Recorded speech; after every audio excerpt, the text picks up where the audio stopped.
Do we do this camera right here? Okay. We're live. Yeah.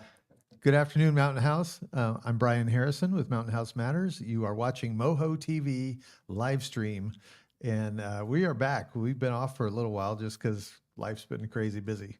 But I'm really happy today to have you guys join us for a conversation with our city manager, Steve Pinkerton. Now that Mountain House is a city, Steve goes from being general manager to city manager. Welcome, Steve. Thank you for being here. It's a pleasure being here, Brian. Thank you. We're pretty much winging this live stream, so go with us on this.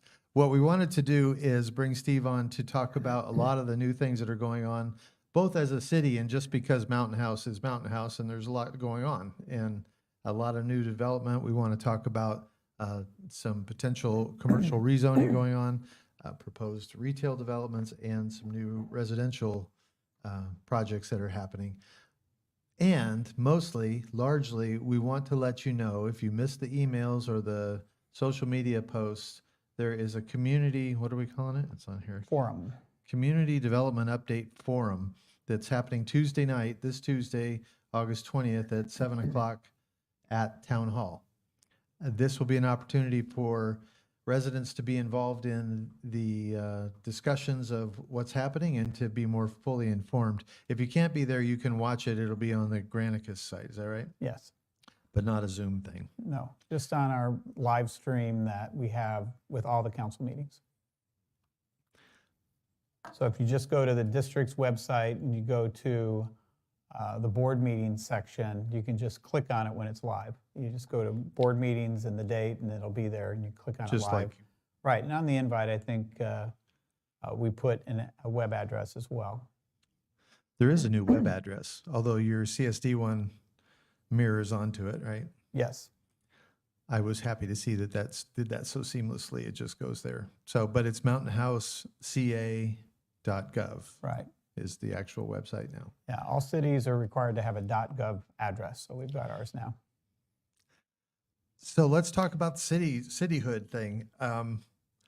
It was a big deal leading up to it, obviously, for close to a decade of getting there, and then the approval rating of the voters in March was phenomenal, and then we launched July 1st. How's that been for you? Other than absolutely crazy, I'm sure. Well, all you have to do is go to our website and see that July 1st agenda, and you can see how many actions we had to take that first day.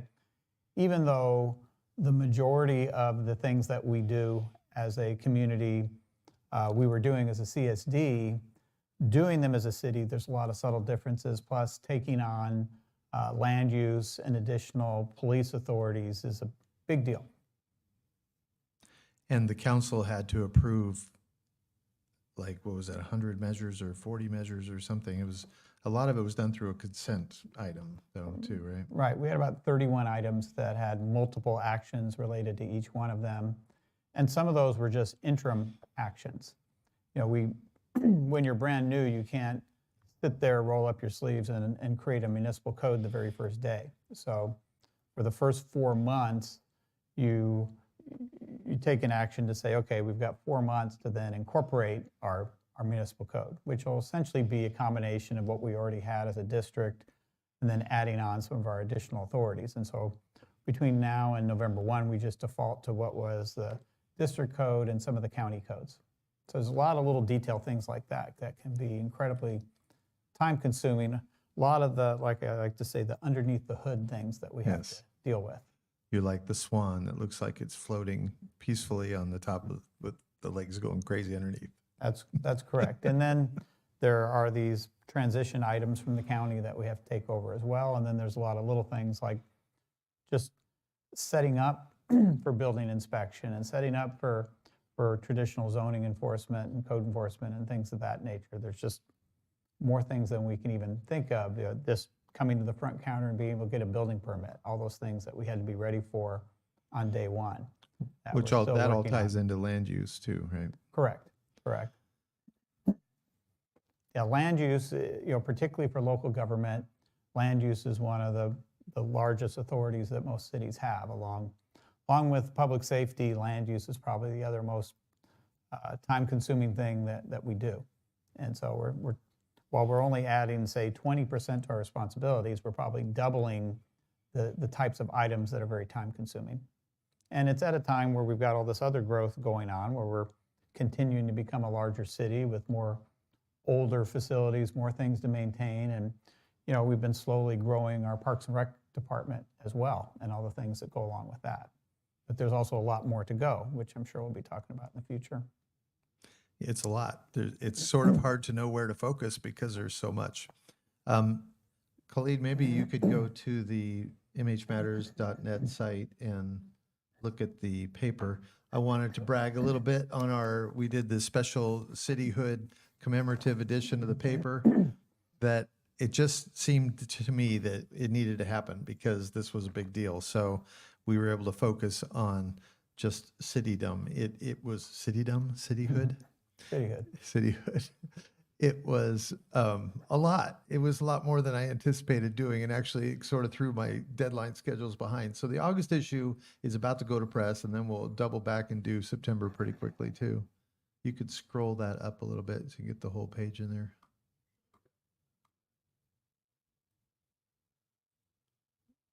Maybe. Maybe it'll. There you go. Do you have a full screen mode? Yeah. Is there a specific page I should go to? Bring it back down a little bit.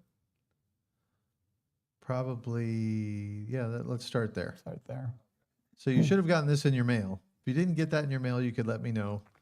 But it's every door direct mail is how we distribute that. So every address in town should get a copy. I do have some overruns.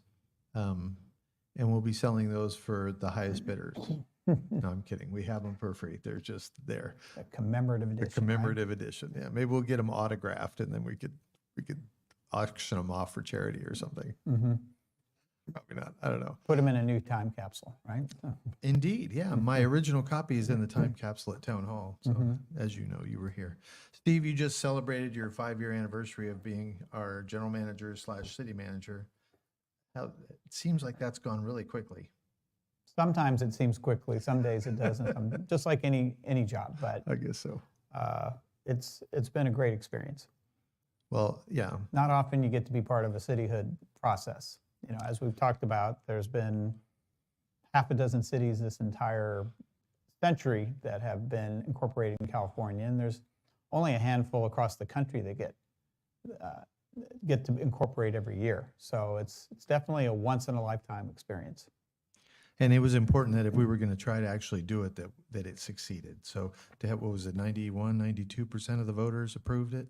Yes, which was amazing. I think it's a tribute to how interested this community is in local control. Yeah, and even though we've grown a lot since the time I've been here, since 2009, and since that time, it's almost tripled in size, really. I think we had about 10,000 people, and we're pushing 30 now. So we had that small town vibe kind of thing going on, and that doesn't really exist like it did then. But fortunately, I feel like the community has continued to come together and be pretty solid and interested. Right. I think it helps having one school district, one high school, all those types of things. I think you have that. There's a lot of shared experience in a community this size. Even as you get larger, I think, and the way Mountain House is designed, I think with the high school, with the town center, with the Central Park, I think it's designed to have that sense of commonality in the community here. Indeed. And we truly represent the American melting pot. And I take that as a source of pride that the people here really get to be like the great American experiment of different cultures coming together and appreciating and learning and growing with each other. And so I love to see that. We have 3 topics that are going to be focused on at the community forum on Tuesday night.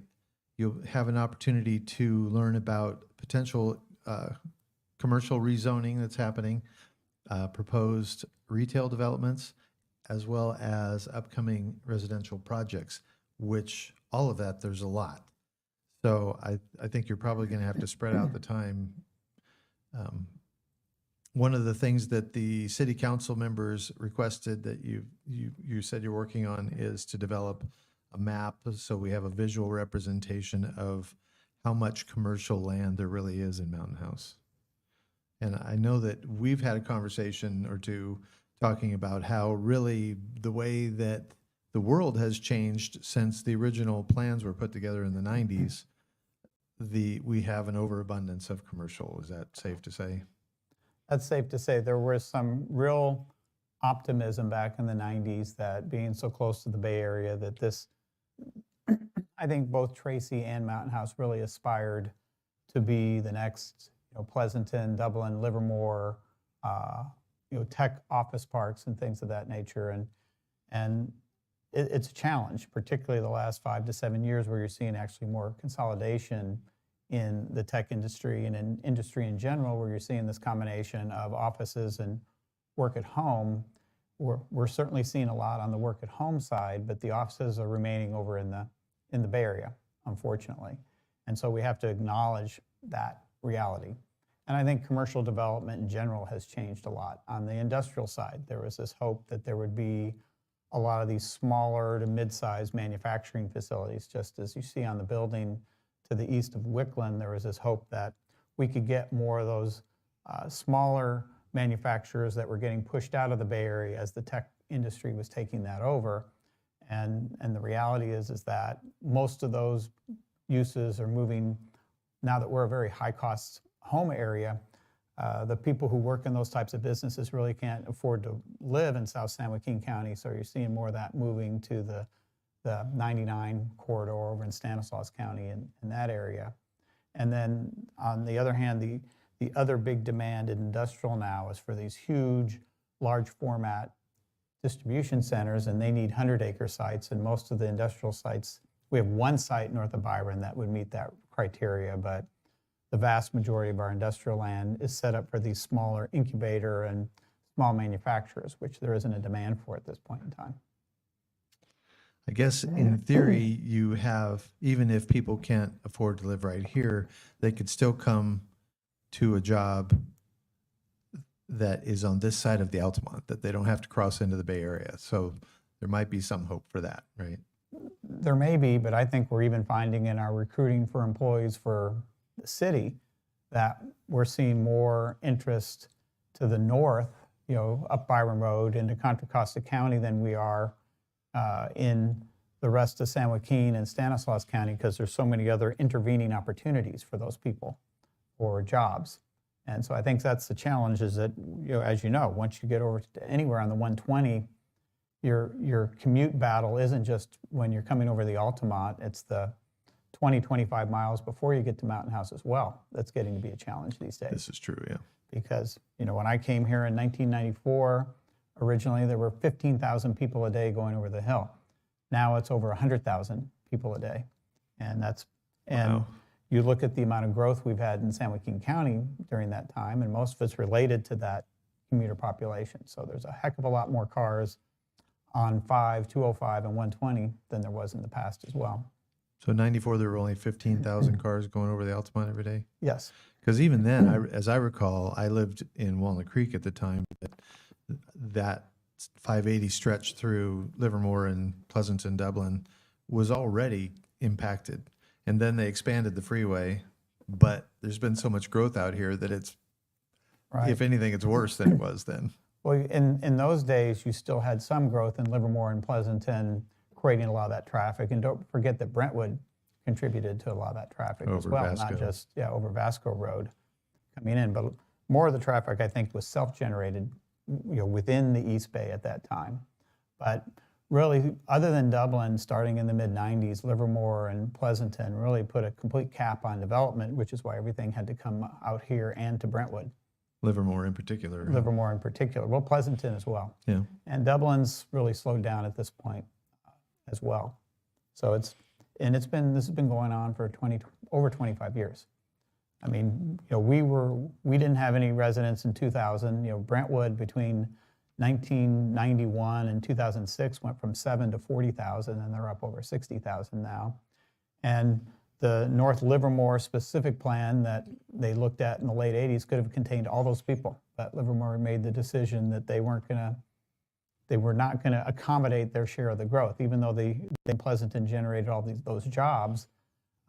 They decided it was a lot more cost effective just to have the jobs and not have the housing and everything that Let the comes along people with worry that. about it. Yes, Well, and more broadly, Alameda County, they really didn't even want the likes of Mountain House to be developed initially, right? right. They had no problem allowing the jobs to expand, but they seem to have this real unrealistic vision of how people would be able to live and work in Alameda East, particularly that eastern portion of Alameda County.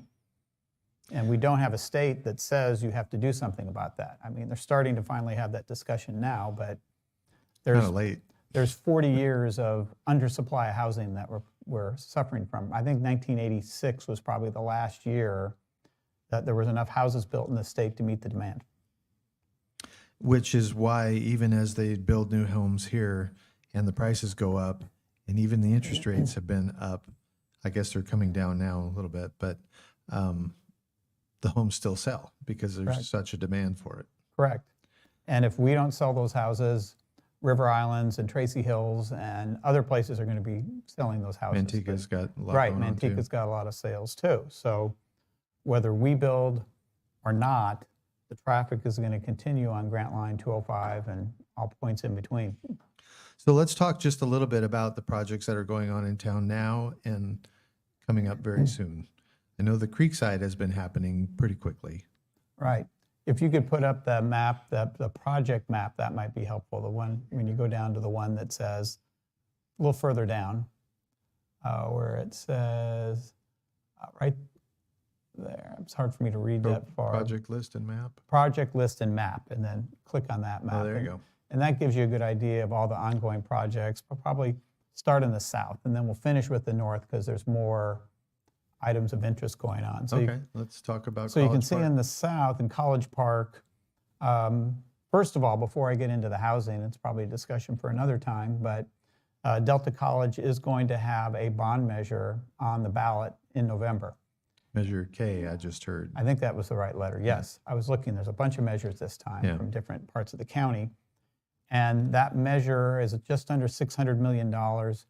And if approved, does include finally an administrative and classroom building in Mountain House. Actual brick and mortar. Actual brick at and the mortar. Delta College. And once you get that initial brick and mortar, I think they're very confident that they can probably find some partnerships. You know, they already have that great partnership with Fiscal and others, and maybe get some additional STEM building of some sort, maybe in partnership with someone out of the Bay Area. But this initial building will be admin and some classrooms? Yes, yes. So it'll be a game changer for the college. And so if that passes, they've assured us that we would be at the top of the list for construction this time around. Yes. There was a lot of challenges those back in assurances, '04 too. because they were still having to secure the property and get the entitlements and those types of things. But now you have a site ready to go.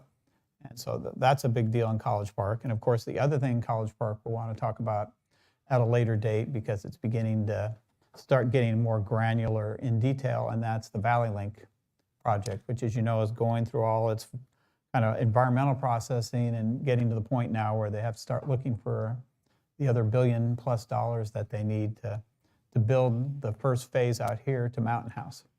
So And there's so- likely to be some federal funding that'll help with that too, I think. Yeah. There'd have to be, and have to be some state funding. And that's another reason it's so critical that we're a city now, because a big piece of the funding will have to come from the Council of Governments, because this is not just a Mountain House project. This is a project that benefits this county and probably Stanislaus County as well. And so it shouldn't be all on us to find the funds to make sure that station can get built. We're going to need partnerships with everyone else in San Joaquin County as well. And so we'll probably be bringing things back to the council in the near future, talking a lot more about what a station would look like, how it would be operated, whose responsibility is it to operate the station, along with the maintenance facility that they're looking to do directly east of Mountain House as well. So besides all the yellow you see happening in College Park right now, you have two major facilities that are really countywide, of countywide benefit, being the college and the Valley Link. Really on the left and the right of Yes. the space there. Yes, and will certainly have a long-term impact on, we think Mountain House is a very desirable place to live now, but adding a college and And a this- Valley Link station. yeah. And remember, that Valley Link station isn't just going to be a tie-in to BART, it's going to be a tie-in likely to the ACE train as well. You could end up seeing, I think you'll see both links into Pleasanton, Dublin, and links all the way down into San Jose as well, because they'll be tying in at the top of the Altamont, the tracks going down to the South Bay will get tied into the tracks for the Mountain House station. And So ACE will run on those same tracks? that's what we hope. Yes, they should be able to have a train that starts here, and then when it gets to the top of the hill, instead of heading towards Dublin, it can head down to the South Bay. And certainly in the morning and evening, that'll be very desirable. Yeah, for real. Because as you know, to try to get to the South Bay from BART isn't nearly as convenient. And I think we're a long way off from BART having a shortcut. As you know now, you have to go all the way up to Bayfair, up to Oakland, to get on the line down to Silicon Valley. Whereas down the road, hopefully there'll be a station in the East Bay that can cut straight down to Fremont instead of having to go up to Oakland to get back to Fremont. But Fremont is as far as it goes, right?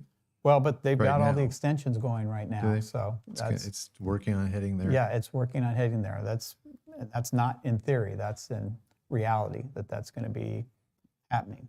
So College Park's going to have a lot of impact. So in the meantime, being that it's the next neighborhood in the line of development as we head south, we've got about 630 houses that were built in that first phase, and some of that is shown on that map. Some of those first phase, Near what the we school. call the land near the school and along College Park. But then there's, as you know, there's all that vacant land between the school and the developments down along Central Parkway. And so there's a lot of development going on in that area right now as well, where there'll be 266 lots directly south of the school. And then on the east side, on the west side, west of where the development ends now, that's another 143 lots. And that's Tri Point Homes in that Is that one, up on the A7. hill? Yeah, that's our one hillside development. And then it looks like Mountain Shea House, we Homes. actually have a hill. Yeah, Shea Homes is going to be doing the land directly south of the school, the old Rabani property. And then the dirt you see being moved now is East of the Pulte, school. east of the school, and that's Pulte, and that's 286 lots right now. And then I think there'll be one more directly east of school, another 115 homes that are going in there. And then there's the apartment project right along the south side Oh, is that moving forward? of the freeway. Not right now. They're I heard that relooking at the sizing of that right now because of Because of Valley Link, really, isn't it? partly because of Valley Link and just partly because of the financing in the apartment industry right now. So again, you've got 631 lots right now. The 286 lots that Pulte is working on are probably the next to hit, which are going to be east of the existing area. And that'll be built over the next couple of years. And They're then doing all the infrastructure right, for that and- now. Looks pretty massive. Right, yeah. It's more larger lots for the most part. Are they? Yeah, for the most part. And then you can see on the screen here, then at the other end of town is the neighborhoods I, J, K, and L that the developers dubbing the Lake District. You can already see some of the lakes. Some of the land, some of the water exists now, and there'll be a lot more water in the future, partly because that land is practically at sea level and below the river. And so the water table is pretty high, so it makes sense to have a lot of water-related lots in that area. So you can see the first It's happening. 956 lots are underway. And of those, the lots that are on the outer portion of the neighborhood are the first to get built by Lennar Homes. The next 453 within that first circle will be coming soon, and you can see a portion of neighborhood K. That big piece of land you see is kind of at the bottom of the screen is the school, will be the neighborhood K school and park. And then neighborhood J school and park will probably be under construction sooner. And at the left side of the screen there, you may not be able to see it on this aerial, but the fire station number 2 is under construction up there right now as well. And we've got, and again, this is kind of the under the hood stuff, but to the right side there is the most important piece of infrastructure in the entire neighborhood, and that's the sewer lift station.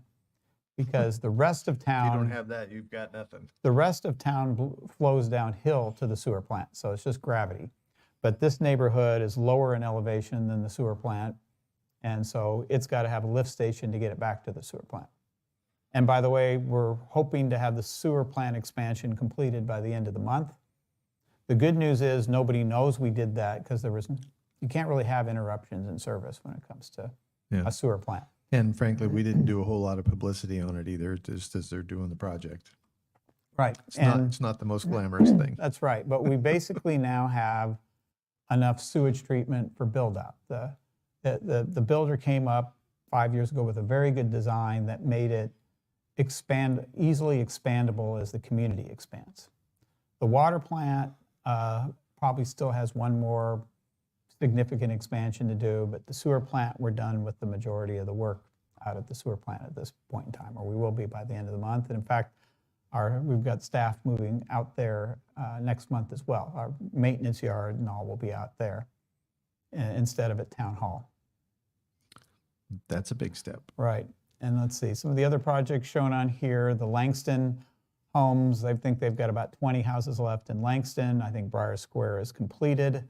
And Briar Square is completed their section of the PG&E right-of-way bike path. And Is that all done? I rode my bike down there recently. It was close. it's close. So everything up in the Cordis neighborhood is close to be complete, except for the section right by Grant Line Road. And then as Pulte builds the houses south of Grant Line Road, it'll be extended through there. And as you know, down in the southerly neighborhoods, both the PG&E right-of-way and the pipeline right-of-way are being completed, sections of it are being completed right now. In fact, we might have a little uphill section of that next to the water tanks very soon, under construction as well, on the other side of Central. So a lot happening down in that area. And then, Colin, can you take that map down to the south part of town? You're up at the very north end, right? mm-hmm. As we fly down to the south. That's kind right? of fun. Huh? Mm-hmm. That was a good idea, the Google Earth. Yeah, can't go wrong with Google Earth. Just got to head south. There we go.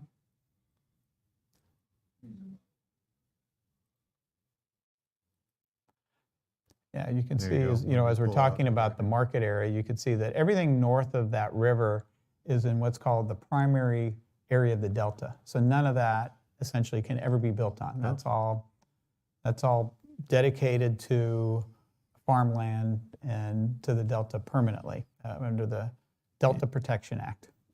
You're heading more north, you realize, right? There you go.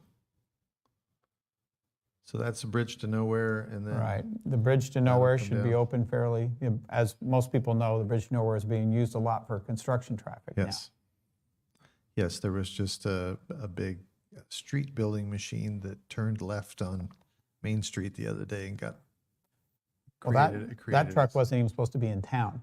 Oh, really? I think they were lost. Apparently, I think they took out the light standard. Right, yeah, they were cutting through town, not knowing where they were going, so.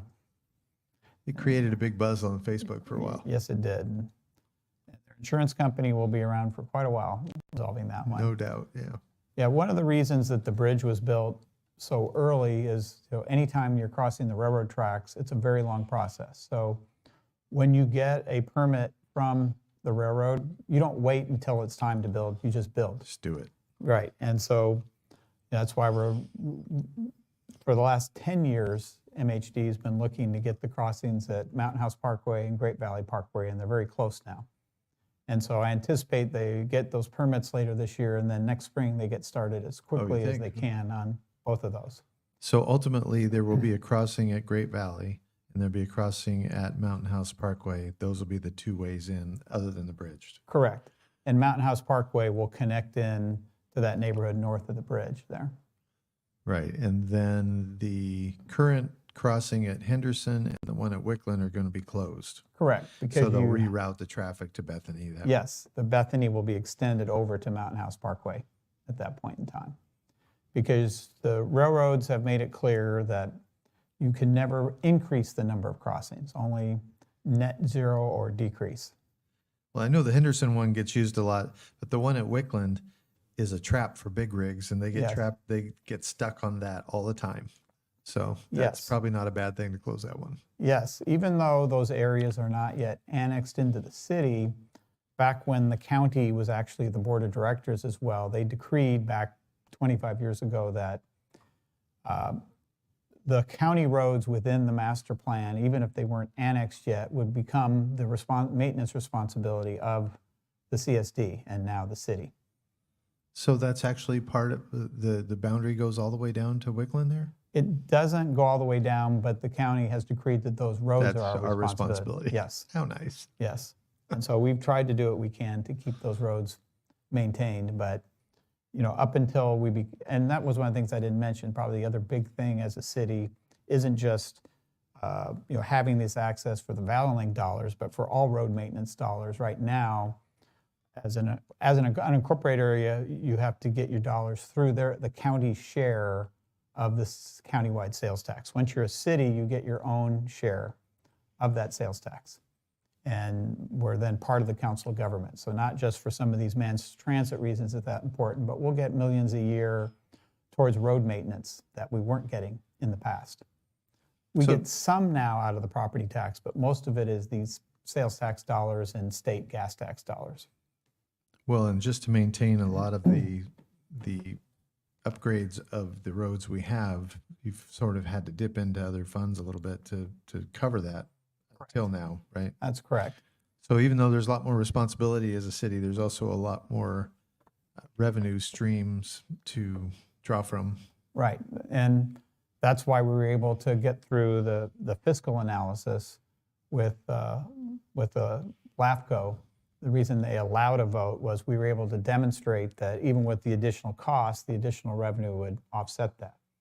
With most cities, they don't have that advantage because most unincorporated cities don't have a special tax and they're already in a deficit situation even before they were to take on the responsibilities of being a city.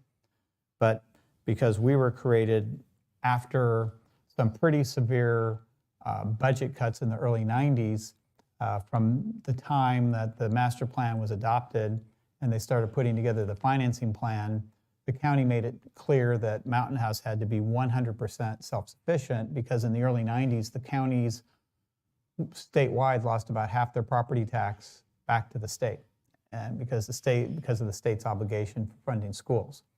So the county, for example, used to get about 50 cents on the dollar on property tax. Now in most parts of town, most parts of the county, they get 20 to 25 cents of the property tax bill. And then that other half they used to get all goes into what's called the Educational Revenue Augmentation Fund. That essentially is money the state takes permanently to go towards schools. And so because the county said, look, we're already broke, we don't need another unincorporated area to maintain, you have to be 100% self-sufficient, which was why that special tax was put in place that's on everybody's tax bill. And that's how we were able to at least have a good chance at being incorporated. So by the time it came to looking at incorporating, we already had that set up. Correct, correct. And we were doing, I think you've said like 95% of what you do as a city already?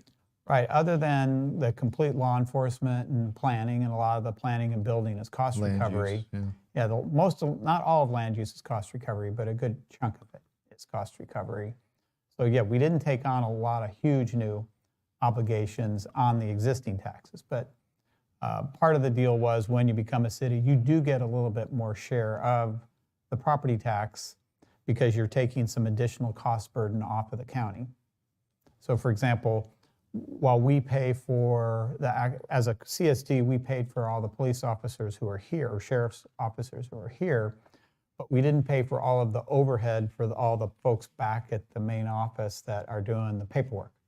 But once you become a city, if you continue to use the sheriff, you're responsible for 100% of the costs incurred by the sheriff's office, not just the marginal additional costs you've created by enhancing the safety services. But we're also able to have them do more, where before they had to sort of bend rules to be able to do traffic enforcement at all now. And we finally got that going. Right. with the motor we have. Right. There's back when CHP was trying to make sure they would have a lot of authority back in the 90s, they pushed through legislation that said that any unincorporated areas in counties of less than 1 million, the traffic, any traffic management was the responsibility of CHP, and the local agencies didn't have any control. So once you become a city, you then have that control over your local streets from a traffic enforcement standpoint very clearly. It was more confusing in the past. Now we have that additional responsibility and the additional burden as well. All of our officers now have to go through training on how to manage traffic accidents and do the paperwork for traffic accidents and things like that. But then before they really couldn't do radar, they can do radar now for They speeding can. and things of that nature. Yeah. And traffic stops and people running stop signs and stuff. Right. So the stop signs are really, if you thought of them as a suggestion before, it's no longer a suggestion. You need to actually stop at a stop sign. Now, in the past, even if our officers were there, they could do things like signs. Right. But there's other little subtle things related to abandoned vehicles as well, where there was some enforcement abilities through the CCNRs, but the sheriff had to, there was some control you could do in the street, but not the same level of control that we had to do it all through the sheriff and not through code enforcement. Now, through code enforcement, we have more ability to regulate parking issues in the street than we did before. So a lot of little subtle things like that are small but can make a big difference. But as you mentioned earlier, there's a lot of things we're going to have to work through to figure out what is an enforcement mechanism through the master restrictions versus an enforcement through planning, zoning, police powers. All that has to be kind of worked through. And it does give us through the municipal code, hopefully we'll have more ability for our staff, including our private security, to do some types of ticketing that they weren't going to be able to do in the past. And we're kind of working through what the limits of that are right now to bring back as part of the municipal code. To give them you more have ticketing autonomy, authority. you have the ability to reconcile that and decide where to go with it. That's correct. So let's look at where we are with retail. I know that right now things are pretty built out of what's available, but there's a lot on the horizon. There's a decent amount on the horizon. Okay, maybe a lot is stretching it. A lot, but there's certainly with those neighborhood shopping centers, there's a lot going on right now. And back when they designed all this in the 1990s, commercial development was very different than it is now. In fact, if you go to some of the original planned communities back east, like Columbia, Maryland, that's essentially where 7-Eleven got their start to be a much larger company. Was the concept back in the day was these little small neighborhood centers would be your 7-Eleven type stores and other types of services. And so one of the first things when I went to one of these new towns in 1970, that's you saw these 7 a.m. to 11 p.m. stores. That's why they're called 7-Eleven. Right. And they kind of grew from there. But the costs were a lot lower, and there were more people who walked back then. You didn't have the competition of the huge big box stores like you do now for your convenient. I think the biggest hit actually on those 7-Eleven convenience stores are the gas station convenience stores. If you remember back when we were young, you didn't have the big gas station convenience stores like you do now. So you had the corner store that you could go to. So that was kind of the concept to promote more walkability, was to have these small little neighborhood centers. But the challenge is they're much more challenged between construction costs and market demand and everything else to figure out what is the right mix of services to put in those centers. And I think they're still working through that. Obviously, when Wickland was built, there was nothing else in town. So it was no competition to have a little market in a store like that. But now, with the Safeway station, it's a bit more of a challenge to have those kind of things. And that's why you're seeing in a town with a lot of commuters that daycare seems to be the biggest demand for those neighborhood centers, not convenience retail. But we'll see. The one next to high school, you'll always be able to get some convenience retail and small little shops. Yeah, overall, Cordes Village Plaza seems to be doing pretty well. But you look in Bethany, and they finally just decided to do the Safari Kid daycare. They're trying up in Cuesta to see if they can get some retail space along with the child care center. That's the way they're designing the one in Cuesta right now. And they're trying to do mostly retail in the center in Hanson also. But I think what they're finding is that in some of these smaller neighborhood centers, more isolated, it's daycare and then maybe some of these different tutoring schools and things like that. We'll see how well some of the convenience retail or restaurants do in those small centers, because they just don't do near the traffic that you see at a larger community shopping center. But we've got entrepreneurs out there trying to make these work. And so the most immediate projects are the Safari Kid that's under construction right now. The Tulip Kid up there in Cuesta is still going through trying to get entitlements, as is the second phase of Wickland Market, which is called Wickland Crossing. Yeah, they're a little challenged they want to do kind of a small sports center or something like that in there, but you also have to find a way to have the building not overtake the parking. So you have this mix of how big a space can you have and still have enough parking for the uses that you're generating. So that's always the balancing act on a small site like that is, gee, I really need this size space to get a tenant, but that means that I don't have enough space for the parking. So they're trying to find that right mix in those smaller centers. And then not on here, the other challenge we have is the folks also looking to try to develop the sites at the intersection across from the high school at Mustang and Central. Yeah, those were zoned originally specifically for schools and churches. And with where construction costs are nowadays, you rarely see a church ever built within the city limits. Right, anyway. and the Montessori school really tried to do kind of a mix of Montessori and then maybe a swimming pool with some offices and things of that nature. But they just felt like there wasn't enough tenants to attract that kind of use. So I think both of those sites are going to come back in and want to modify that zone that kind of restricts it to schools and churches. And so that'll probably be a rezone request in the future where they'll probably want to do some retail, try to do some retail at those locations as well. That open lot adjacent across the street from there, across Central, that's the same? Right. And again, it's going to be smaller retail because any larger retailer, frankly, is only going to be interested where you have the real high traffic counts. And nowhere in town do we have real high traffic counts at this point in time, other than at commuter hour. But Byron and Mountain House and Grantline and Mountain House are probably the two places where you're going to see some interest in some larger retail. You're looking at the Indian market, of course, looking to want to go in at the intersection of Grantline and they've got McDonald's there that I think is going to go in there as well. On that south side of Grantline? On that south side, across from where the Arco station, hopefully third time's the charm and can get going at this point in time. But these smaller locations on Mustang, they probably can get some small retail in there, but again, maybe some more educational school type, other types of uses that might be complementary with the high school. Can we talk about Mustang Square for a minute? For a minute, yeah. Because I know people are all asking about it, and it's clear now that it's back up and running. Yes.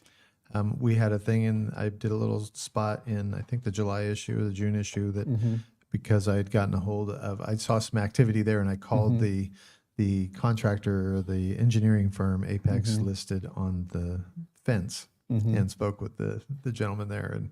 And he kind of clued me in on how that's going. And now that seems to be actually happening where they're fixing the errors that had been made that caused the delay. And are they going to have to tear down a lot of the construction, or can they save that, or do we know yet? Well, the underground they're having to redo for the water and the sewer. That was the real problem. Right, that was the biggest problem. But their engineer of record is going to have to make the decision on the rest of it.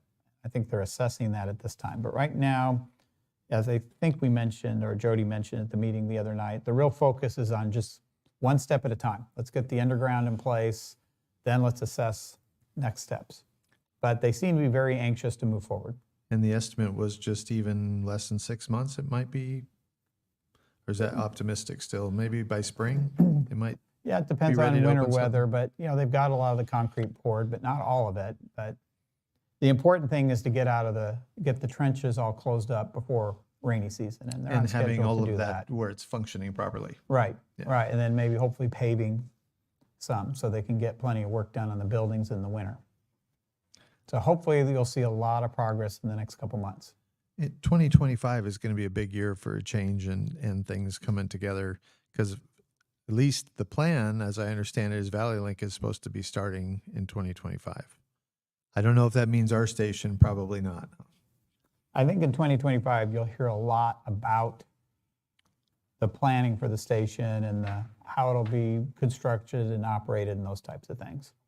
But the real key thing is Preliminary money. stuff, right? Yeah, I think there'll still be a lot of preliminary stuff, but I don't know, end of 25 is a long time from now. A lot can happen between now and then. This is true. But they do have, they do have a lot of preliminary drawings that now they have to take out there and see how they work on the ground. Right now, it's all concept plans that have to tie into the actual world. Right, and they do have the computer-generated simulation of the whole trackway. I think I have a link to that somewhere. I'll post one if we don't have it, but it's a pretty impressive video that shows the development all the way from the BART station all the way out to Mountain House and how that's going to work. And it looks like a huge project, but I guess it is. So Several $1 billion at least. Yeah. I think they initially estimated 1.9 billion, but that's probably old news by now. I mean, It's probably 4 or 5 by Right. now, huh? I mean, and that's the other challenge, of course, we're having with all of our construction is that what we call special purpose construction, whether it's the utilities or the parks or the roads, those costs, even I think as the builders are beginning to find that their cost of building the houses has abated a bit, the cost, for whatever reason, the cost of what we do continues to go up. I think every year we get new requirements and regulations and just, when the rest of the construction business is busy, our costs go up more just because there's only so many contractors qualified to do the type of work you have to do, whether it's to build the park or the utility or some of the work that's done in the undergrounding that's done in the subdivisions and things like that.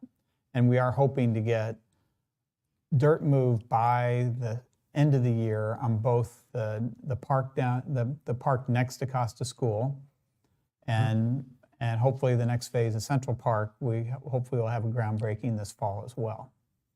Still scrambling. We've still got time to make it. We just want to be able to get out of the ground before November. For that phase 2 that includes the tennis courts and Tennis courts, dog park, and amphitheater. Yes. Moving forward with that. Yes, we're hoping to get all that moving or get the developer moving on that in the next month or two, and then start the planning on the recreation center and pool and begin that whole planning process for the land directly to the east of Town Hall.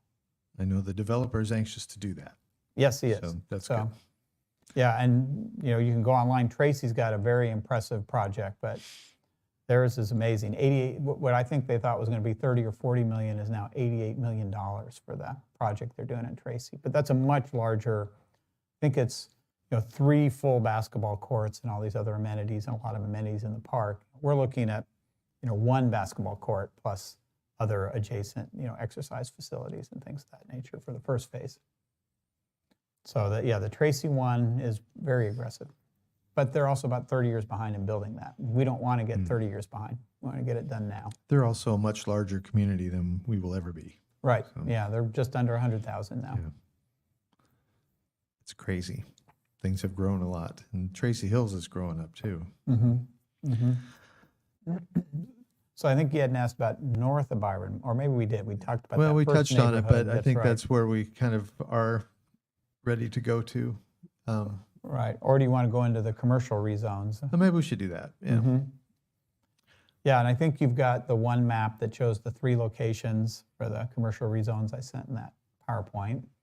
But one of the challenges that we have, and I don't want to get into too much detail, and I'm going to try not to even get in too much into the weeds on why the district staff has been very supportive of looking at commercial rezones. A lot of people say, why are you doing these things? Why are you going against some of us don't want these things to be done. Why are you as the staff? We pay you. Why are you recommending things that some of us don't like? Well, what we have to focus on is what we think is the greater good for the community. Ultimately it's up to the city council to make the decision on what is the greater good, what is the balance between everybody's interests in the community on these things.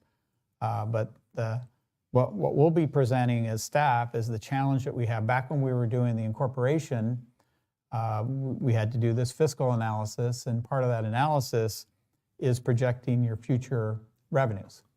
And so, yeah, just go down to that map. It'll show Commercial where you and look. residential. I Yeah, guess. you have to look at all your revenues, and you have a pretty good idea of what you think the residential revenues go. will be coming in. But the commercial's been much more of a challenge. As you know, a lot of this land's been available for sale since 2003, and it's still sitting there empty. So we had our expert come in as we're projecting our future cash flow for the city and say, well, how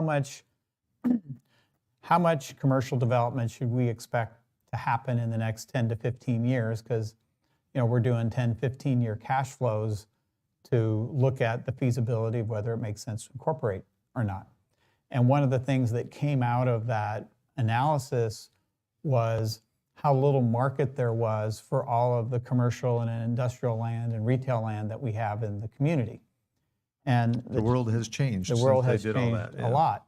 You know, I talked earlier about the fact that, you know, you used to have, when they designed all this in the 90s, it used to be that for every neighborhood of 10,000 people or 3,000 houses, you'd have your grocery store. And you go into any community around here and you'll see that. You go to Tracy, and in the older neighborhoods, you know, within you'll have your Save Mart here and your Safeway here and your Raley's here, and you go throughout any community and you'll see those neighborhood grocery stores. The problem is you'll see a lot of those grocery stores are now gone in many of these neighborhoods. Yeah, they sit empty. Because Walmart, Target, and Costco decided they wanted to be in the business. And then Winco decided we want to build these mega stores that also kill what's left of the grocery stores. And so all the most profitable parts of the grocery stores, the non-perishable items for the most part, and some of the other bulk items, everybody else has honed into that part of the business. I think they're more than happy to give most of the produce and other things to the Safeways of the world, but a lot of the other aspects of it, and, you know, Walmart and Target are trying to take over 100% of what a grocery store does. So it's really reduced the demand for grocery stores, and by having a reduction in grocery stores, it reduces the number of shopping centers you can build, because most of your neighborhood shopping centers, if they're unanchored, meaning they don't have a grocery store or drugstore, and the drugstores are actually even in worse condition than the grocery stores because they were dependent on you coming in as you're picking up your prescriptions. So you still will go to there for your prescriptions if you're not going through the drive-through, and then maybe you'll buy something in CVS. But the folks who used to have to come in once a month or every other month for their regular prescriptions, those are all getting mailed now. So half to 2/3 of the traffic of a Walgreens and CVS is going away. And people can buy all that on Amazon. And they can buy it Easily. on Amazon or at Safeway, at Raley's, somewhere else. And so the grocery stores and CVSs that used to anchor the neighborhood shopping centers are gone. And without the anchor, you don't have the same traffic for the pizza place or anything else that's coming into those centers, and you can't get them financed. And so, again, you're seeing a lot of deterioration in communities where first you lose the grocery store, or maybe it turns into a Pick and Save or something, and then they've gone out of business, and then you're left with a half-open center, and only reason that some of those stores are in there is because they're paying virtually no rent. But if you're building a shopping center from scratch, you're not going to be saying, sure, you can come in here for $1 a square foot, even though it costs $5 a foot for me to build it. So the study showed that we had a huge excess supply of retail space, industrial space, and commercial space. So we looked at some of these different, first of all, we looked at the site up in Cuesta, which was supposed to be the retail center. And because Trimark didn't control the land right on Byron, that's in a property owner who probably will never sell. Oh. You don't even have that center at the major intersection of Byron. So it's a really, I thought they had all that. it's really, yeah, the Raffoni property above there will be blocking that. So it's a really inferior site for commercial. That's the pie-shaped one up Yeah, on the Great pie-shaped in Valley. the upper left there. And then in the center of the community, you have what they thought would be their Target or Walmart or something Or of that maybe a hardware nature. store. Hardware store, and of course, The big boxes have taken that over, and none of them are interested in a 20-acre site. Even some of them anymore. haven't succeeded. Correct. And a lot of them have gone away as well. And no one is going to build in this town if it's not on Mountain House Parkway. So there's really no one in retail is going to go all the way back to Central Parkway and build retail. So the middle one is, just to be clear, is along Central Parkway between Arnado and Main Street. Correct.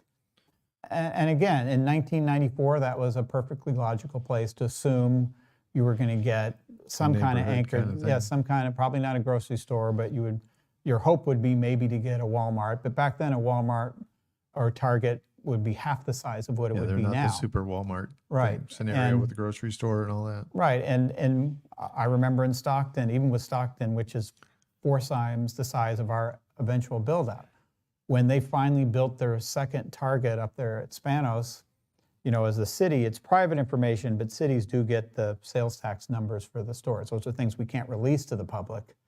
But I can tell you that for the first 4 or 5 years that the second Target opened, and this is in a much larger market than Mountain House, they basically cut the sales in half between the 2 stores. They It wasn't until split you it. had more growth up in that area that you had much growth in the store at all. And they learned over time that, with all the competition they're getting from Costco and Walmart and the rest, that Target's a lot more selective now where they're going to put a store. And Walmart, they actually did last 10 years say, well, there are these smaller centers, and maybe in these towns that aren't big enough for a Walmart, we can go back to a smaller, say Yep. 50,000 instead of 100,000 store. And they're closing all those now. They're not working. Because the other thing, of course, that's hurting retail sales, besides just the competition of the large guys, is the fact that there's so much e-commerce now as well. Right. I mean, what's effectively happened to retail and Mountain House is all the dollars that they were assuming would go into retail centers in this community are either going to Tracy because it's so nearby, and why would these guys build another store over here? They're already going to intercept you in Tracy. There is no competition anywhere else. And then the rest of it's going to e-commerce. And so it really reduces the demand for building these retail centers. And now the third site, the Area 1, that's on an office parcel. And as anybody can tell you, the office market, particularly that was supposed to be an that was office. supposed to be a big office park, and That's not I can give happening. you solicitations not from back happening in, anywhere. I can give you solicitations. They were marketing that heavily back in 2007 and 8 for a combination of medical offices and other things, and there was no demand then, and there's no demand now. You look at how long we have 1 office building in this town. We're in it right now, and it's not completely full at this point in time, and it just shows you how little demand there is in any community for office. The only place you're seeing office now is for medical uses. And we have plenty of, if we finally do get some medical offices in this town, there's plenty of land adjacent to this building and elsewhere you could put those medical offices. Well, we do have one. We do have one over in the have center. Assure, yeah. But I'm talking about an actual, Sutter building with clinics Oh, in it right, and yeah, things yeah. like that. And it is one of the few places where you're seeing offices built. Your traditional offices, because of the work from home. And, when we do our surveys to look, and we'll do another one soon. I know a lot of people are claiming they're having to go to the office more than they were in the past, although our numbers in October didn't indicate that. We probably have the equivalent of 4 or 5 very large office buildings in this town right now. The difference is in 2024, people are doing that in their home. They're not doing that in an office building. And they're not even going, some of the older office buildings have converted to these, office suites where you can come in and share copy machines and things like that. But as you know, office technology has gotten so sophisticated that you don't even need conference rooms or someone to do your faxes. All that can be done from home now. And frankly, most of those were buildings already built where they're just trying to recover some of the rent. But when you look at what it would cost to build an office building here, it's not realistic. The to demand think it's not isn't there. there. We'll certainly at some point get some medical office, but we've got plenty of land surrounding this building and up into the town center. And if we want to have a town center where we actually have something other than just houses with a little bit of retail, we're going to I think we should be preserving the land in the town center for that and not have it kind of spreading out down Mountain House Parkway. Because the way you can get more retail and more of an interesting town center is if you have everything right next to each other and you concentrate it and you mix it with housing units. And so if you look, the Main Street corridor is what makes the most sense for trying to get any commercial, what little office commercial development we may ever have, what little retail we may have. Probably those folks are going to want to be right next to Safeway. And there's actually, when you talk about retail, there's plenty of room behind Safeway that's much higher traffic than you would see in any of these other neighborhood centers. That's actually a big space back there. Right, and there's space right next to the building as well, and they have no takers for that.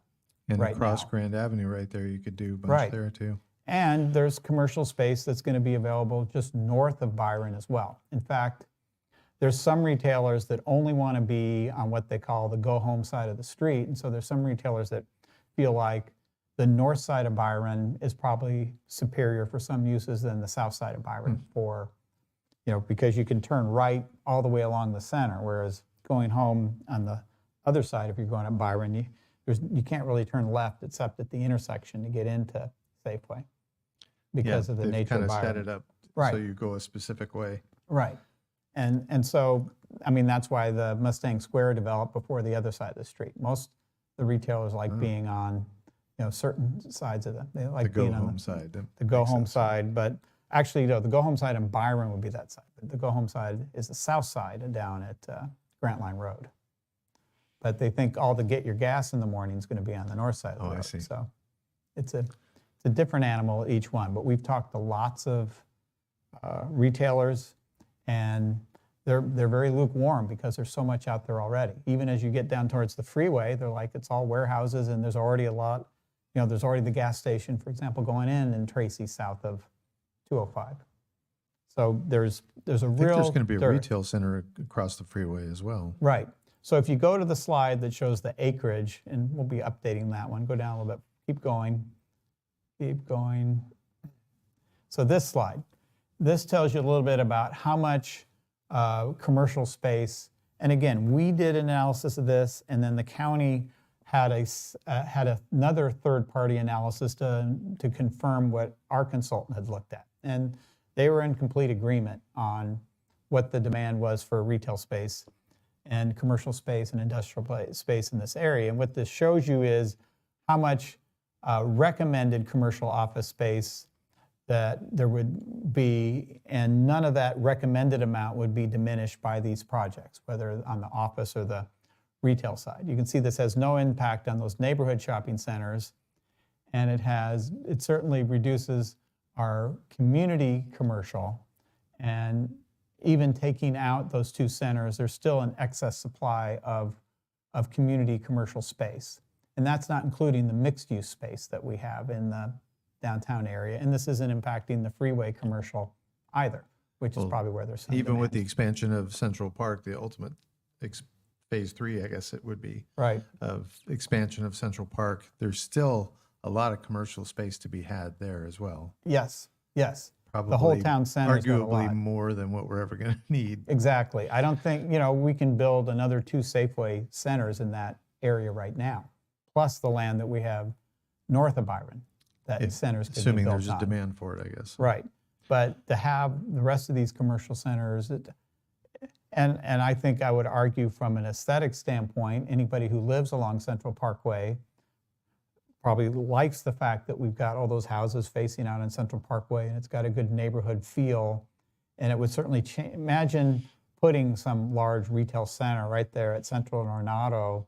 It really kind of interrupts the flow to Central Park and to the Mountain House Creek. It changes traffic patterns and all of that. Right, and it would create a lot of traffic in that area. I mean, that's the other thing, is it focuses most of the traffic out on Mountain House Parkway, so less of the commercial traffic is going to be coming into those interior streets, within the community. So you'll continue to have more of this neighborhood, residential feel, even on the main streets like Main Street and Ornato and Arturo. Now, the other part of that argument that I imagine you're probably going to cover in depth on Tuesday night, 7 o'clock at Town Hall, is the community forum, is the additional residential space that would be taken by rezoning those 3 plots. Right. I know some are concerned we're building too many houses and why is there demand for housing? Well, the reality is that's why the Valley exists these days. It's a bedroom for the Bay Area. You know, we try to bring in as much balance as we can, but most of the demand in the Valley is for housing. And in the original neighborhoods, they knew there was a demand for housing out here, but they were very worried back in 2001, 2002 when they did the maps for the first original neighborhoods. They knew that a lot of people were moving out here so they could have a yard. Although ironically, I can tell you that a lot of people who are commuters in a lot of the communities in the Valley, a lot of them they've found now have found they don't really have time to maintain a big yard. But that was from a marketing standpoint, they knew back in 01, 02 that if they built a lot of larger lots, that would guarantee they could get those first neighborhoods built. And they had invested a lot of money. Remember, when you first start a community, you've got to create a water plant, a sewer plant, all the storm drainage. You've got to bring in a lot of roads before there's any development to pay for the cost of those roads. So Building something out of nothing. Right. So they had to put in hundreds of millions of dollars before the first land sale. So they wanted to make sure that those first neighborhoods were ones that the development community was interested in purchasing. And so they didn't build those first 4 neighborhoods basically to the originally anticipated densities. So there's about 360 lots that were never built or will not be built in the first 4 neighborhoods. Because they made the lots they used larger than Yes. initially planned. Right. For example, in the medium density zoning, you can build anywhere from 4 to 8 units per acre. And so they did mostly 4 to 5 units an acre, not 8 units to the acre in those original neighborhoods. So there's 63 lots that weren't ever configured into Wickland and 70 something into Bethany, a similar amount into Altamont, and Cuesta was even more because Cuesta originally had planned a whole bunch of apartments on the creek. And so these 3 projects are a total of 330 single-family detached homes, and that's still under the 360 homes that were not built in those 4 neighborhoods that you see in the map. So it's not increasing the total number of units that were anticipated in those neighborhoods. It was part of specific plan 1 and part of 2? Part of 2, mostly 1, Questa's in but 2, Questa's right? in 2. But between 1 and 2, you've got this excess capacity right now. And so this is just taking care of that. And for the district, for the city now, the way we look at it is the commercial development was expected to pay back a lot of the road costs because the way it works in Mountain House is that the builders have to front all the costs for the roads and the parks and the utilities. And then as building permits come in, they get paid back. Every house permit pays down the money that they've spent on these roads because they turn these roads over to us and then we hand them an IOU and say, we'll pay you back with interest over time. On the parks, that's not been a problem because most of the park fees are generated by houses. But on the roads, it's been a real challenge because they built all these roads and all this commercial land was going to pay for the majority of the debt payoff for the roads. And so we've got, I'd say, over $100 million right now on our way to $290 million of costs in roads. And we still owe most of that money because this commercial development has not happened. And so by putting houses here, it's going to help pay down that debt. So be able to use those funds to help pay that off. Correct. And we have, knowing that we're going to have less commercial development, we have adjusted our fee plan so that the builders, when they come in for housing permits now, are paying more towards roads than they did in the past. And that will probably go up even more in the future than it is now. So the goal is this will pay back. It'll pay about $10 million towards parks, which will help given that Central Park is now double in cost versus 5 years ago. And it'll pay about $10 million towards the roads and probably another $10 million plus towards paying down the cost in the utilities. It'll generate over $1 million a year in property tax and special tax to help cover our operating costs. And these houses we've made are going to also be paying a supplemental tax towards park maintenance, so that we know that these neighborhoods are going to more than pay for themselves. Is that only in the north of Byron area, or is that all of these? It's on these It's three these two? on these three as well. Oh. They'll be paying some additional money as well. Because my one and only goal for the community isn't to try to make sure we build, it's to try to make sure that we're sustainable fiscally. I want to make sure that 5, 10, 20, 30 years from now, we've put all the mechanisms in place to make sure that this community can have all these amenities and these amenities can pay for themselves. Because this is the 4th different jurisdiction I've managed. I worked in a lot of jurisdictions before that. I've seen the changes in costs over time, and they're stunning and scary. And when you've managed a city during the Great Recession or two, you really get an understanding for all the things that you want to make sure you do right that you inherited in the past. And so you don't want to overbuild facilities. You want to build facilities to last. You want to maintain those facilities so that you don't have big costs in the future. But most importantly, even before you build, you want to make sure that you've designed it in a way where there's always going to be enough revenue to offset that in the future and not be expecting the community to have to dig even deeper in their pockets down the road. So that's my one and only goal, is to have all the things that you want in this community, this balance of uses, but also for the ability to maintain them in a sustainable manner for as long as you want to be here. Yeah, if you don't have that, then you're in trouble, right? Right, and a lot of I can't tell you how in trouble a lot of communities are right now. I know that Byron Road is not the most wonderful road right now. We're going to get it rebuilt in a couple of years. But I think if you look at the rest of the roads in this community and drive through any other community, you'll see that we do have the advantage of most of our roads being newer, but we also have a pavement management plan when we're out there slurry sealing in the fall, that we know that if we continue to slurry seal these roads on a regular schedule, and the schedule is somewhat dependent on the wear and tear and the number of traffic on the streets, but the cost of maintaining a road every 5 to 7 years is a fraction of waiting until that road is at the point of collapse. And if you look at what was called your pavement management index, which is what is the overall condition of your roads, there's nobody in our ballpark right now, because we've made sure that we've used best practices from the minute we paved those first roads to make sure that we've kept up with those things.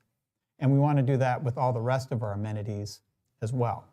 I mean, for example, up north, those little portal entries into the neighborhoods, we're not going to have roofs on those because nobody sits under those anyway, and those are going to be very expensive to maintain in the future. So we're trying to look at all these things. Things you don't think about. Right. I mean, those are the things we have to worry about. We want to make sure that we're drought safe. That's why you've seen a lot of the landscaping taken out in other areas, because down the road we may be required to do that anyway, but it's more cost effective in the short run. The less you have to water, the better. You want to have enough aesthetically, but you want to do it again in the most cost effective manner possible. So all the under the hood stuff that really worries us. I have so ties many right more back. questions I could ask you. Maybe we can have you back and we could do this some more. But Sure. We're probably over time, right? we probably are. So we've talked a lot about a lot of things. What can people expect Tuesday night when they come to this forum? I think they can learn a lot about land use planning and what goes into it. We'll talk a little bit about the fact that everybody always talks about the master plan, but the companion document really to the master plan, it's included in the master plan, is what we call the public financing plan. Everything we build, we have to figure out economically whether it works. It's great to have all these plans from an aesthetic standpoint, but you also have to make sure they're economically feasible. That's one of the reasons we updated the Parks Master Plan a couple of years ago to some controversy. We had to right size our parks so that they would be affordable to build and maintain. I wasn't even going to go there, but do we have a slated date or estimated time for the South Central Park? It's really dependent on how quickly those projects in the south are built, because we've now put a financing mechanism in place to ensure that there will be the funds. I'd say when we get 2/3 of the way through those currently proposed developments, we should be able to start building South Community Park. So the folks The in the sooner the south better. should be excited to see all that construction going on. Yes, because every one of those projects is directly depositing money into a fund for the construction of that park. And so that's that's what we wanted to make sure of, is that there will be the funds available to make sure that park gets built in a timely manner, because the inflation rate for building public facilities always exceeds, it's kind of like college tuition and medical costs. It always exceeds the cost of everything else. I mean, inflation has been 82% since the beginning of the century. The cost of building parks has gone up over 300%. Wow. Well, and I know you've said with that park in particular, a lot of the goal in the changing of it was to be able to maintain it once it's built. Right. And yeah, if you can't afford it's hard to afford to build, and you got to be able to afford to maintain it.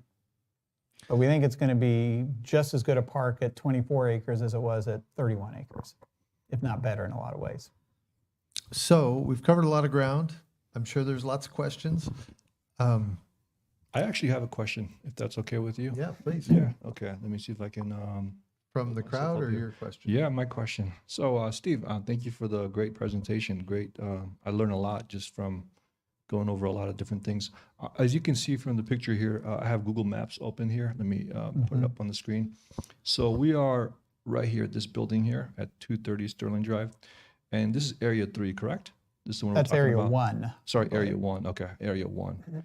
Okay, this is one of the plots, or the 28. This is one of the plots that wants to be rezoned from commercial to light residential, correct? So that's Mountain House Parkway going Right. across the Yeah. screen there. Medium density residential. Yeah, and this is the warehouses that is currently Yes. exist, right? Okay. So I was trying to think ahead to the meeting that's going to happen, where questions may come up. Some people may say, "Wait, this should be kept the way it is." Perhaps Trader Joe's may come in, or what's another? Whole Foods may come in. And as I learned from your conversation, you mentioned that there is no entrance from Mountain House Parkway into this lot. They have to come all the way around, which makes it not feasible for commercial to come in here, correct? Or Correct. It retail. was designed as a office center.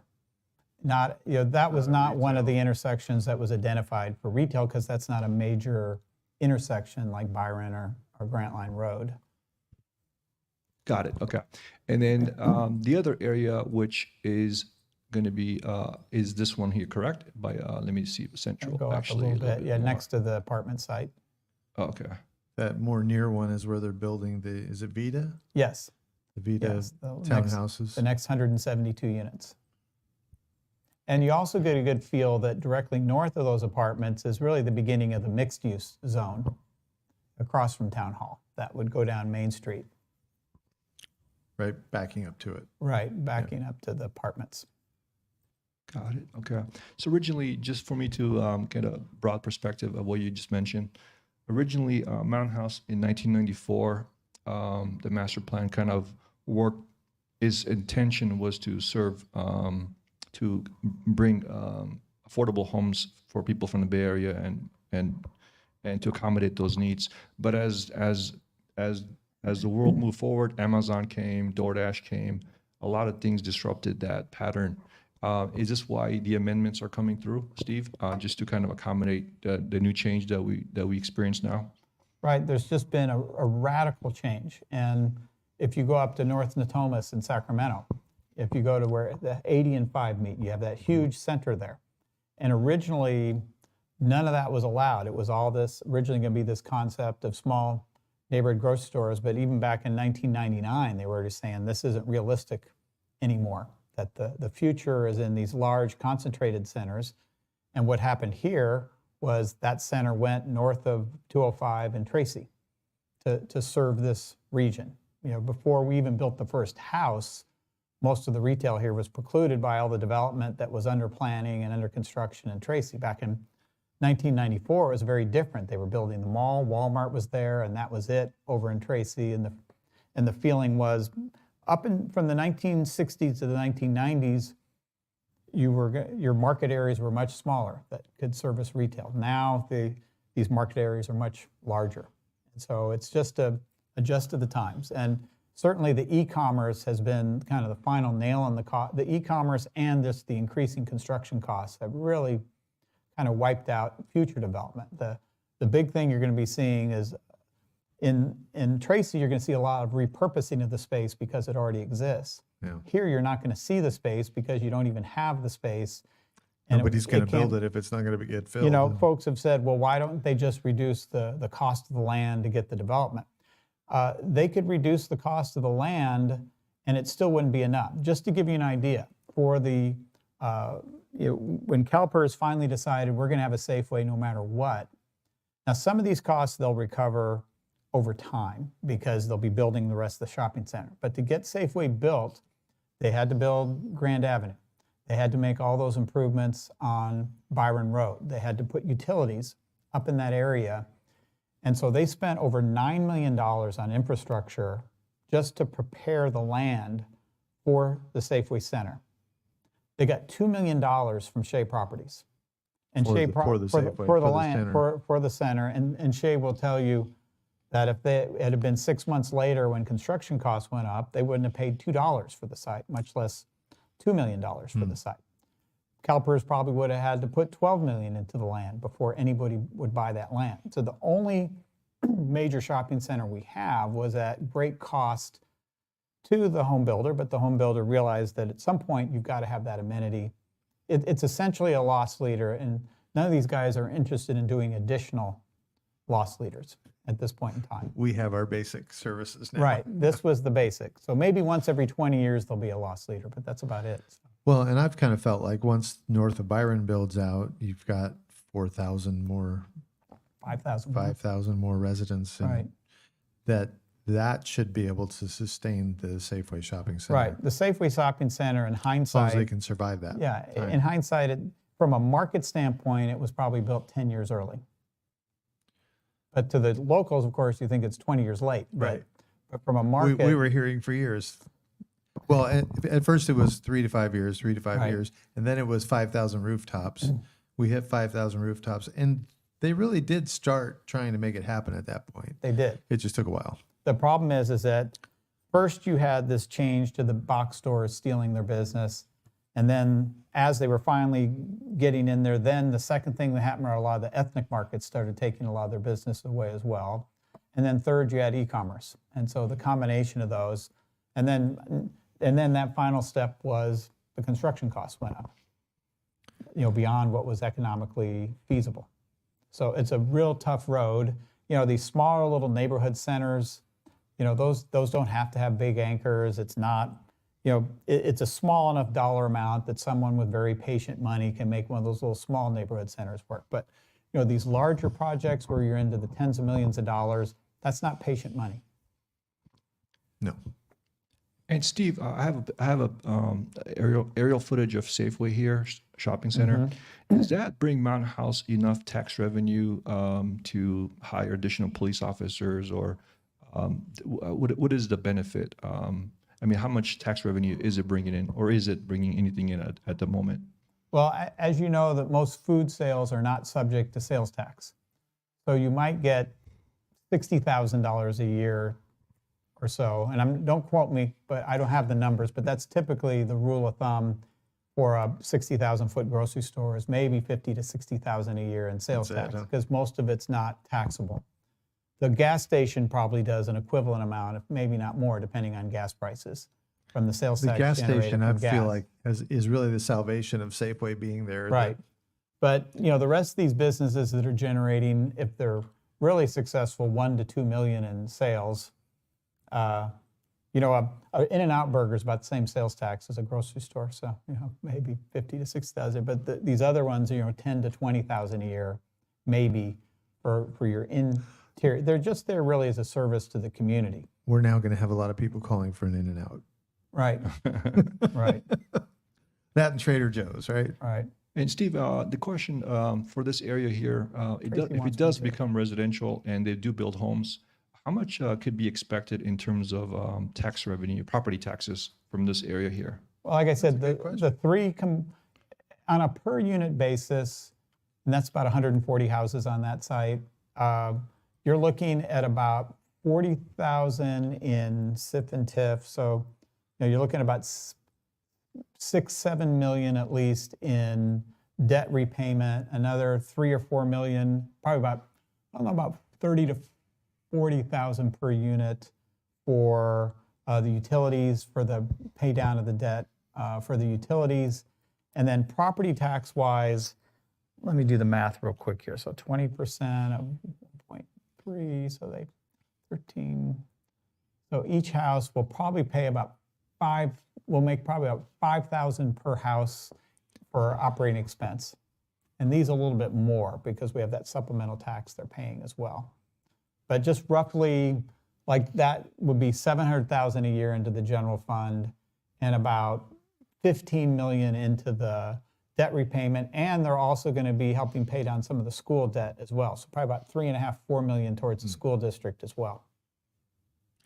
Yeah, and one thing we haven't talked about at all is the school district's position on this. Maybe we need to have Superintendent Kirk Nicholas come in and speak directly to that. But my understanding is that everything that's being changed and planned to be changed gets run past them. Yes, and again, these lots were all factored into the long-term plan. Their original lots. Right, and these are going into neighborhoods where you have some empty nesters, so there's not the same, with the newest schools opened, you've had a lot of reduction in the attendance, particularly at Bethany and Wickland. Altamont's going to go up a little bit with the Creekside project.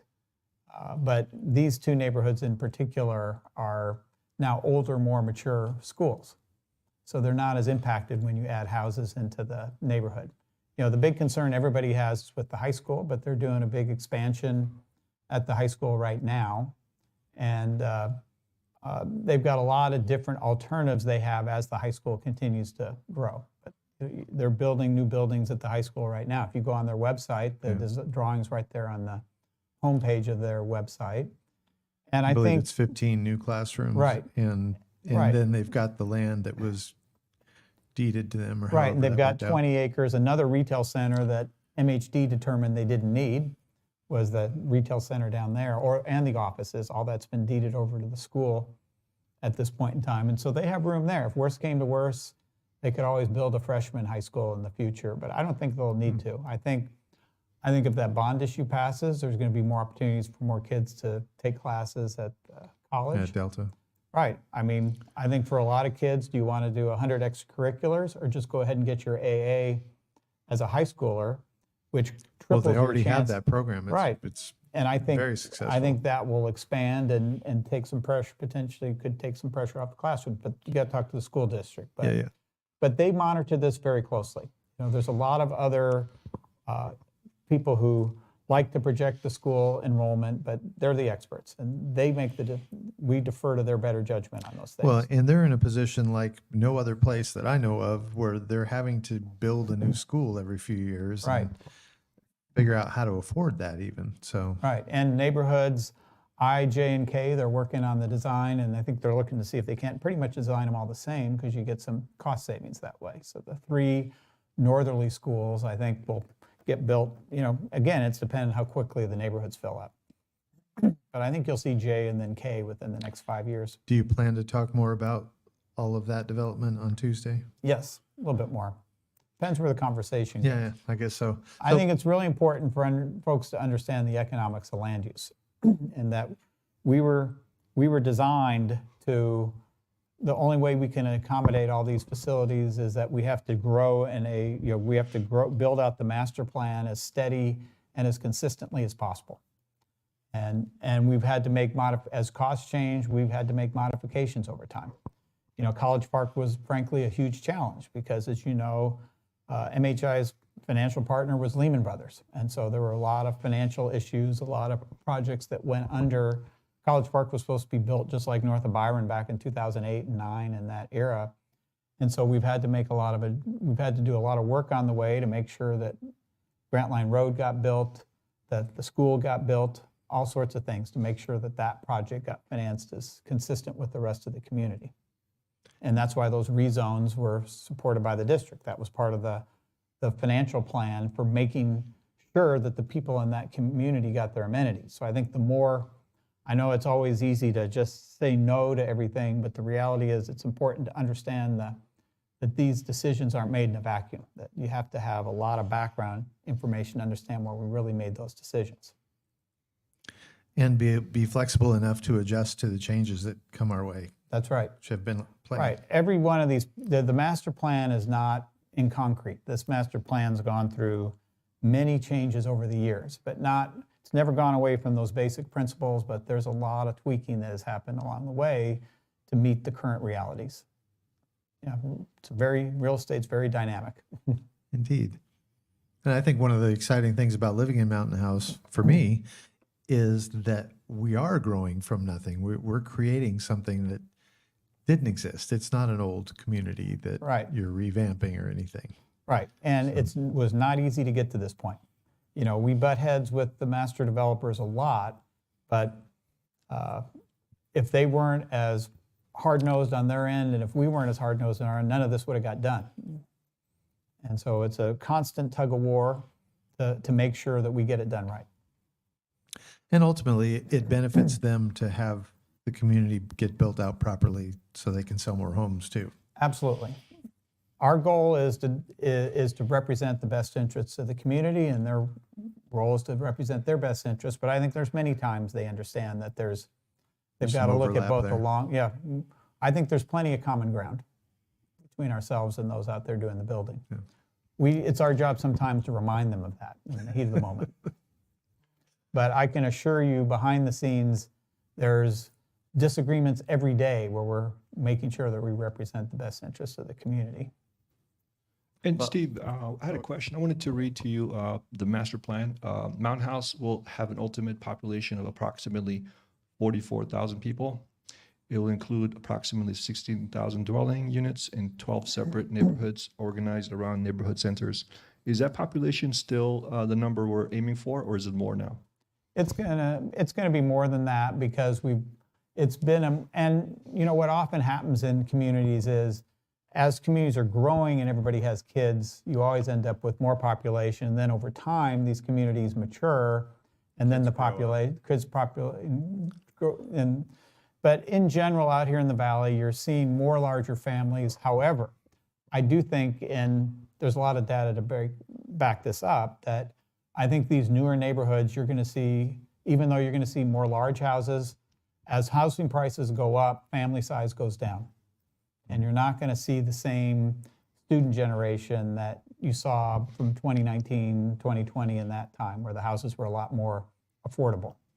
When you're selling houses for 1.1 to 1.5 million, you're not going to have as large a households as you do on houses at 500 to 700,000. That's just normally how it Not works. as many younger kids, especially, huh? You know, we could end up I think we'll end up between 50 and 60,000 is kind of our stabilized population.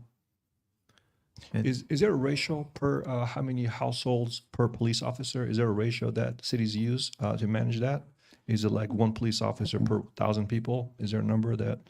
They used to use that number, but it's really more a function of what your demand is. You know, so for example, we have, 10, 11 officers now, and the biggest thing you look at is how much of their time are they responding to calls. And we've got to update that data, but the last time I looked, they were at about half the ratio of what you would consider capacity for that officer. And some of that can be handled by rank. rank, the extra security. Right, who are about the third of a cost of an officer. So there used to be, you needed 1 per 1,000 or 2 per 1,000 and things like that. And what we look at is what is the amount of actual work they have to do. And I think technology is going to start replacing more of the work that officers did in the past, along with all the supplementals as well. But I think I'm pretty comfortable that we're actually probably easily at capacity right now for officers. And it's a function of land use too. If you have retail centers and nightclubs that are open till midnight, if you're a regional Changes draw, that dramatically. if you have a big office park, so your population isn't just in Davis, we had more people during the day than we did in the evening. Our population was 100,000 during the day and 60,000 at night, and all the downtown student activities, and a lot of the folks from the nearby towns also came to downtown at night. And so it's a very different dynamic than when you're a bedroom community with very little commercial activity. And it's mostly families. And so your policing ratio, if you were to say we were part of Tracy, if we were part of Tracy, we'd just be part of one beat, so to speak, even though, we're 27,000 people. Even if we were part of a larger town and the overall ratio was, 1 per 1,000, very little of that would be allocated to the neighborhoods where there's very little going on. In fact, you go to any community, and the neighborhoods that are planned and have CC&Rs and are primarily single family, that's not where you see most of your police calls. You can pull up a lot of these towns and there's a GIS program where you can look to see where you can show me all the crimes in the last 12 months. And you're going to see most of those crimes along those commercial corridors or in some of your pockets of your older, more deteriorating neighborhoods and things like that. So even though we're not that much smaller than Lathrop, Lathrop has all that commercial along I-5, and they have a lot of older neighborhoods that have historically had a lot of crime problems. So there's a reason why we've got probably half the ratio that Lathrop does for policing. They have the demand, we don't. But that's another one of those things as we're going through incorporation, we get to have lots of long discussions about. But we have a good study. You could go online to either the April or May 2021, I believe, board meeting, and we have a study that we did back at that point in time. And they did a really good job of kind of talking about policing in general and what some of the future options are. And the other thing I read in the master plan is that one high school is proposed to provide efficient access to all portions of the community. You mentioned earlier that 15 more grades were added. Is that still the case, even though the population is going to 60,000 from 44,000? Again, that's going to be something they have to monitor over time. And I think what may happen is you see a lot more of these alternative means of education for kids as well. And so that's, like I said, I think the college is going to be, if Kirk can speak better, and he's still focused on now, but I think, I'm just a layperson, but I think the college is going to play a role in the future as well for some of the upper grades potentially. You think the college will take some of the upper grades? I think it will take some students all the way through, potentially down the road. And part of that is going to be a function, again, of the timing of development. When your neighborhoods develop have a lot to do with your school capacity. I was working in Manteca during the recession, and we ended up having 2 neighborhoods that we ended up not building. The school district ended up not building schools because by the time the houses started getting built again, the other neighborhoods had matured and they had plenty of capacity in their existing schools. So there was no reason to do that.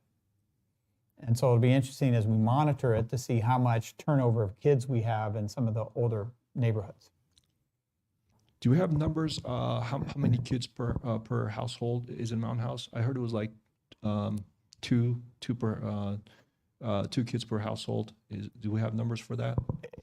Well, if you look right now at what you really look at is the student generation rate, and we have about 8,000 housing units right now, and I think we're just under 8,000 students in the schools. Yeah, they plan to be over 8,000 this year, I believe. Right. So it's about 1-to-1 ratio right now. 1-to-1 ratio right now? I mean, there's plenty That's of interesting. I hadn't really considered it that way. people forget how many empty nester families there are, how many people have 1 kid, that sort of thing. There's still more than you think. I think in the last couple of neighborhoods, you did have a lot of kids move in, but like I said, I think it's going to be different when we go north of Byron again, just again, partly a function of. It was so affordable to move here, relatively speaking, in 2018, 19, 20, and that's not the case now. Well, and of the whole development north of Byron, big chunk of that, 25% is going to be the adult, active about adult. 20%, well, around 20% active adult. So that will trim that number a bit too. Correct.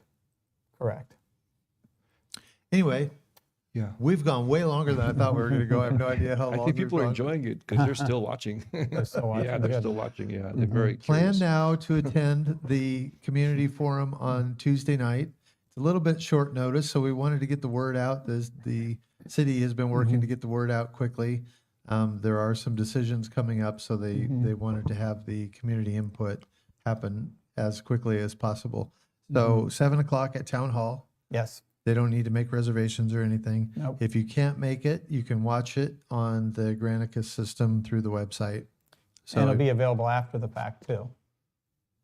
And we'll be putting out information for people just to be able to email us their feedback in the future. We want to have more different ways for people to interact in the future. yeah, And that's so great.